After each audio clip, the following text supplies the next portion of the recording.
60 miles southwest of the fields of flowers and alien forests, Namaqualand reveals yet another landscape. Stretches of white pebbles strewn across the desert floor.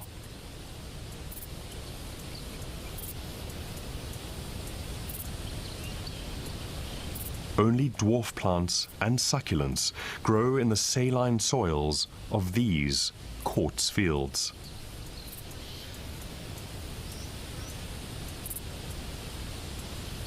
Miniature landscapes, dotted with miniature plants, which are all perfectly adapted to this habitat.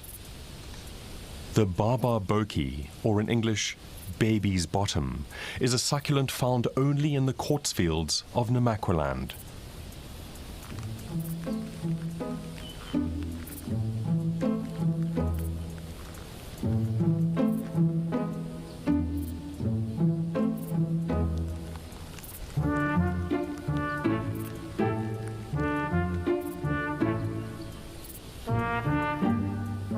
It's developed a remarkable survival strategy, which allows it to call this place home.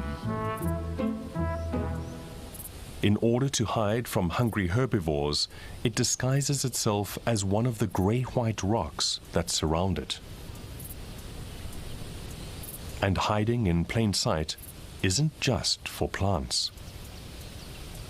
These stony plains host very specific and unusual creatures,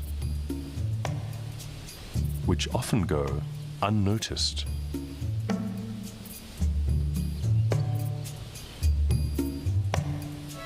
Camouflaged perfectly in the white semi-translucent fields, the stone grasshopper is a master of disguise.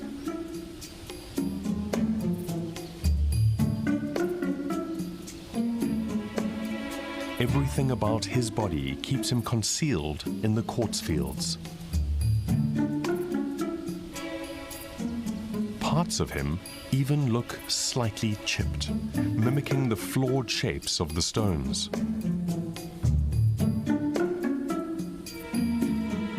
The tiny hairs on his legs smooth the contours of his shadow. When feeling threatened, he can flatten his antennae to enhance his rock-like appearance. He is Namaqualand's ultimate impersonator.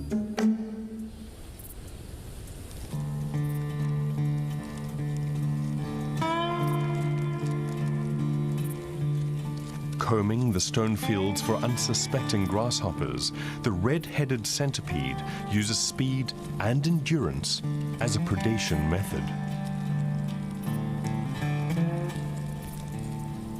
Covering large areas in short periods, he hopes to bump into a potential meal.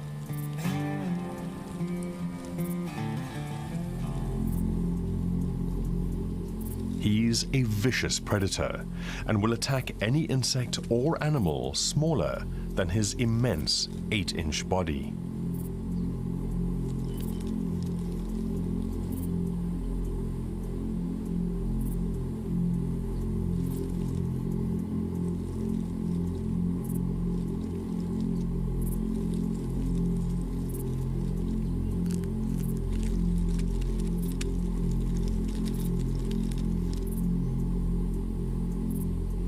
Upon finding the injured hopper, he bites the victim, injecting him with venom, and devours him immediately.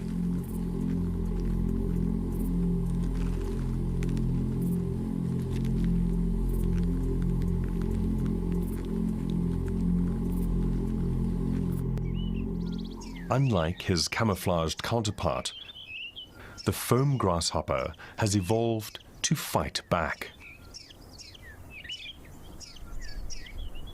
He gets his defense from eating certain plants the land has on offer.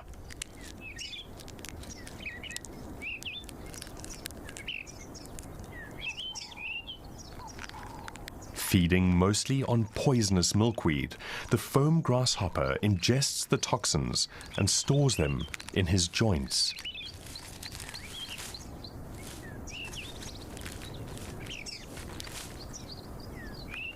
When threatened, he exudes this poison in the form of lethal foam.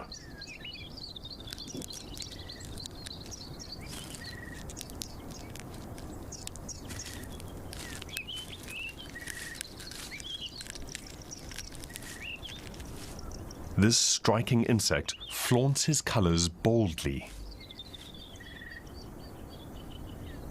It's a commonly understood rule in nature that the more brightly colored an insect, the more venomous. He forages through the flowers of Namaqualand without the fear of being eaten. And if he is, the foolish predator will pay the ultimate price. But not all defense adaptations require poison. More like the stone grasshopper, the Namaqua speckled putloper stays out of danger's way by hiding.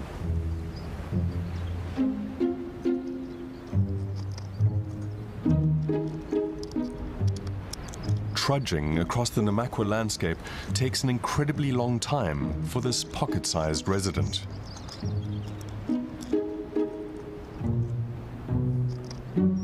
Never growing bigger than 3.5 inches, he is the smallest tortoise on Earth. His flattened gray-brown shell enables him to hide perfectly, camouflaged in rocky crevices.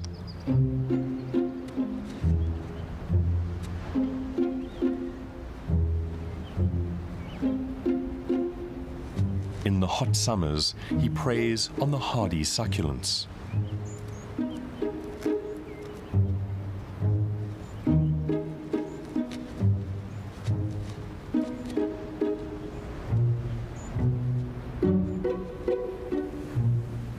In spring, he is rewarded with hordes of floral delicacies.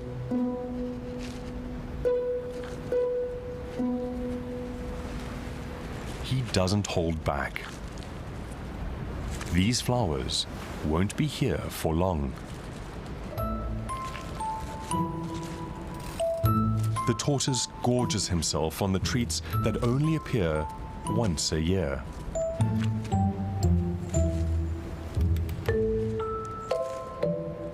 Like many others in Namaqualand, he lives nowhere else on the planet. Along with his many other endemic counterparts, the Namaqua speckled putloper is adapted to thrive in this specific environment.